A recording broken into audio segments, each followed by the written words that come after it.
দেখো বন্ধু, এই মুহূর্তে চলে এসেছি আমি আমার বাবার বাড়িতে। দেখো কত কিছু আছে আমার বাবার বাড়িতে, দেখাচ্ছি। এই দেখো কি সুন্দর জবা ফুলের গাছ, অনেক ধরনের জবা ফুলের গাছ। এটা হচ্ছে লাল জবা, এটা হচ্ছে সাদা জবা, না সাদা ঠিক নয়, কি জবা জানি না, যাই হোক তোমরা বলে দেবে, আমি অত বুঝি না। আর এইটা হচ্ছে দেখো ঝুমকো জবা। আমাদের পুরনো বাড়িতে, মানে আমার বাবা কাকারা এক জায়গায় ছিল, ওই বাড়িটায় যে কত জবা ছিল। আমার দাদু অনেক জবা ফুলের গাছ, 10-12 রকমের জবা ফুলের গাছ লাগিয়েছিল,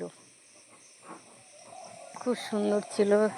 দেখো বাড়িতে বেগুন গাছ লাগিয়েছে, অত কিনেও খেতে হয় না। এই যে দেখো এটা হচ্ছে চাল কুমড়ো গাছ, নিম গাছের উপর উঠে যাবে আর ঝুলে ঝুলে চাল কুমড়োগুলো ধরবে।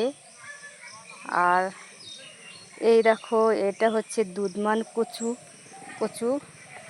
এটা দুধমান কচু গাছ। এই যে এগুলো খেতে খুব ভালো লাগে, শাকগুলো ইলিশ মাছ হলে ইলিশ মাছ দিয়ে ভাপা খাওয়া যায়। আর দেখো এখানে কুমড়ো গাছ আছে, দেখো কত বেগুন গাছ লাগিয়েছে। আর দেখাচ্ছি, দেখো এই দেখো কুমড়ো গাছ, দেখেছো কত বড় বড় পাতা হয়েছে, দেখলেই লোভ হয়। আমরা একটু শাক সবজিটা ভালোবাসি, দেখলেই লোভ হয়।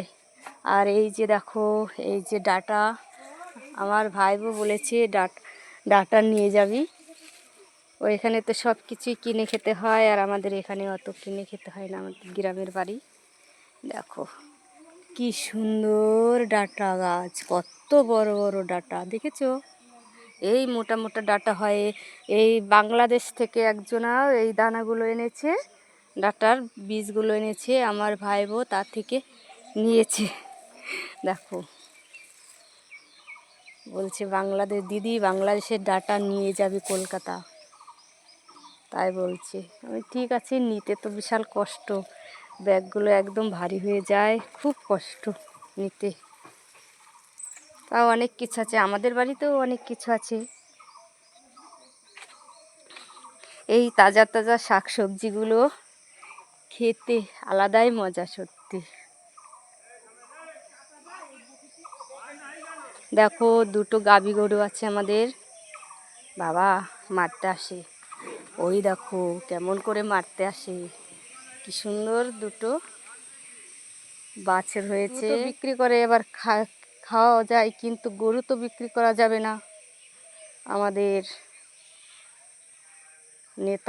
নেতা বলছি কি যেন, মন্ত্রীর আদেশ, গরু বিক্রি করা যাবে না, তাহলে কি করবে? চাষা একদম লস এখন। যাই হোক বন্ধুরা, এখন আমার মা রান্না করছে, খাওয়া দাওয়া করে বেরিয়ে যাব। তারপরে কালকে আবার চলে যাব। আজকে একটু মা বাবাকে, ভাইকে একটু দেখতে আসলাম, অনেক দিন ধরে দেখি না, তাই দেখতে আসলাম। এখন তো নিজের বাড়িতে যাব একটু, ওই যে যা যা জমা দেওয়ার তাই আবার জমা দিতে হবে। কি আয়ুষ্মান ভারত এসছে না কি এসছে, যাই হোক ওইগুলো জমা দিতে হবে।